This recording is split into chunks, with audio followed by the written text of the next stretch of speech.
Masih di Newsline, pemirsa, menghadapi pandemi COVID-19, pemerintah mengimbau masyarakat untuk tetap berada di rumah, namun harus produktif. Nah, salah satu kegiatan yang bisa dilakukan adalah bercocok tanam dengan hidroponik yang cukup mudah dan bisa menjadi pasif income bagi Anda. Seperti apa cara bercocok tanam hidroponik? Berikut liputan Dana Pangaribuan dan juru kamera Edi Sembiring. Selama pandemi COVID-19 masih berlangsung, kita sebagai masyarakat dihimbau oleh pemerintah untuk tetap berada di rumah, namun harus produktif.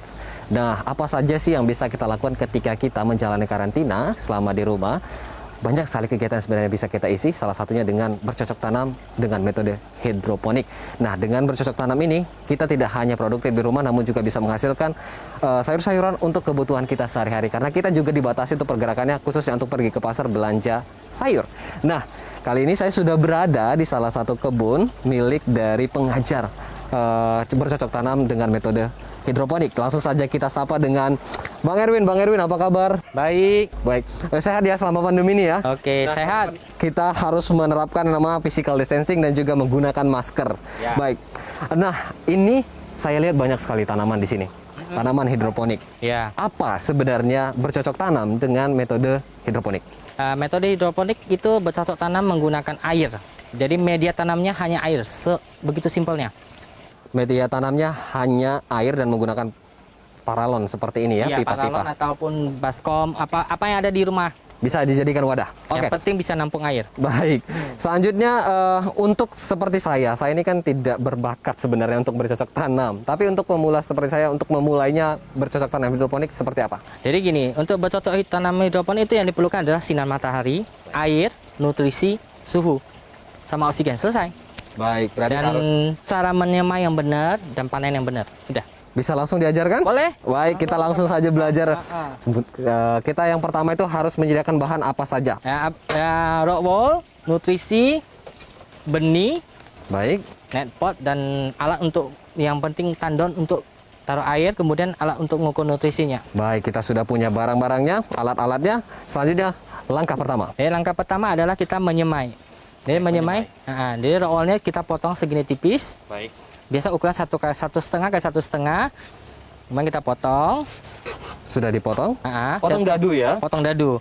Kemudian kita letakkan di piring penyemaian ya, biasa ya. Seperti ini. Ya, maka akan diletakkan seperti ini. Terus selanjutnya? Satu kita taruh benihnya. Jadi kalau untuk benih yang tanaman melebar, daunnya melebar itu satu rock wool satu benih. Tapi kalau tanaman yang meninggi Seperti seperti kangkung. Nah, ini dia satu rock wool ini banyak. Baik, bisa lebih dari 5. Ya. Oke, berarti untuk yang tanamannya daunnya lebar hanya satu biji untuk satu rokul. Kemudian untuk tanamannya yang tumbuh ke atas atau memanjang ke atas bisa lebih dari 5 biji. Baik. Setelah sudah Dan ini fase penyemaiannya itu seminggu. Baik, penyemaian 1 minggu. Nah, setelah 1 minggu dia akan tumbuh daun ketiga. Daun ketiga. Nah, daun ketiga itu kita langsung ambil, kita langsung pindahkan ke dalam pot. Oke, ke dalam Mungkin pot. boleh Saya ikut praktek. Jadi Baik. ini kita tinggal ambil Tunggu dulu, ini sebenarnya bahannya apa aja nih? pot ini. Ini Net pot dan kain flanel doang. Kain flanel bisa dijadikan. Nah. Oke, selanjutnya. Jadi ini tinggal kita ambil tanamannya yang sudah tumbuh. Baik, ini saya ambil tanaman. Tanaman apa nih? Ini kailan. Kailan. Oke, baik. Ini tanaman kailan. Kemudian ini kita tinggal masukkan, yang penting paskan dia menyentuh kain flanel. Oke, berarti dia harus menyentuh kain flanel. Baik. Setelah itu kita masukkan ke lubang tanam kita Baik, kemasukan ke lubang tanam yang sudah berisi air. Nah. Baik. Selanjutnya, kita akan mengecek nutrisi atau kadar tumbuh tanaman, syarat tumbuh tanamannya. Baik. Jadi misalnya ini kita menggunakan alat TDS, menggunakan alat TDS, alat pengukur nutrisi. Jadi, kita tes dulu kualitas airnya berapa.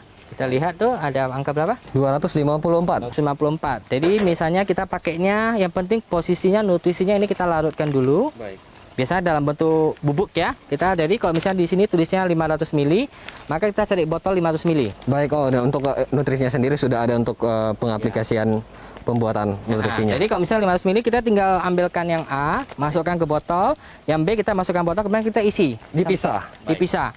Kemudian setelah itu kita tinggal menerap kocok ya sampai larut ya. Setelah itu kita tinggal aplikasikan kemari. Misalnya kita tanam sawi ini. Sawi butuhnya 5 mili, kita bisa taruhnya butuhnya 1200 ppm. Baik, ini contohnya kita tanam sawi, kita hanya membutuhkan 5 mili per liter. per liter. 5 mili per liter. Berarti 5 mili untuk 1 liter. Jadi kalau misalnya ininya berapa liter tinggal dikalikan. baik.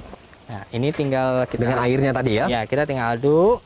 Kemudian kita ukur lagi, dia angkanya udah naik ya. Iya. Di sekitar berapa? Sudah sampai 700. 1.700-an. Iya. Jadi dia butuhnya 1.200, bisa kelebihan. Kita tinggal tambah air bersih. Oke. Sampai nutrisinya pas ukurannya. Sampai nutrisinya pas. Cuman tanamannya kita tinggal taruh ke dalam. Diletakkan kembali ke wadah yang sudah berisi air dan juga nutrisi tadi. Udah, setelah itu selesai. Selesai kita. Nanti dalam waktu 18 hari, 25 hari, 35 hari dia akan panen.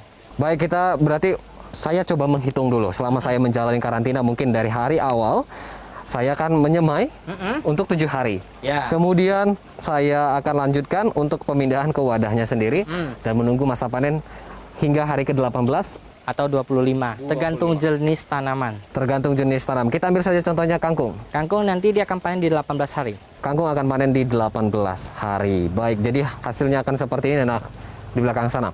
Kemudian ini juga bisa menjadi sebenarnya alternatif ketika kita menjalani karantina dengan kegiatan yang seperti ini. Iya, benar. Ini bisa juga menghindari kita untuk Panic buying, satu. Yang kedua, kita produktif di rumah.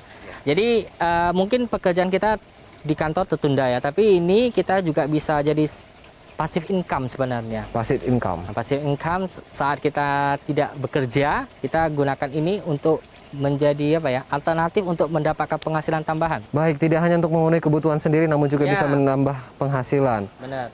Terima kasih Bang Oke. Erwin sudah diajarkan untuk bercocok tanam hidroponik. Ya. Nah, pemirsa, inilah salah satu kegiatan yang bisa kita isi ketika kita menjalani karantina di rumah. Dan ini kita juga bisa melakukannya sambil menaati himbauan pemerintah untuk tetap berada di rumah, karena saat ini kita sedang menghadapi yang namanya pandemi COVID-19. Karena bersama kita bisa menghadapi COVID-19 dan juga bisa mengisi waktu dengan bercocok tanam yang bisa membuat kita juga menambah penghasilan dan juga memenuhi kebutuhan kita sehari-hari. Nah, demikian dari Medan, Sumatera Utara, dan Abang Ribuan, Edi Sembiring, Erwin Evan, Metro TV.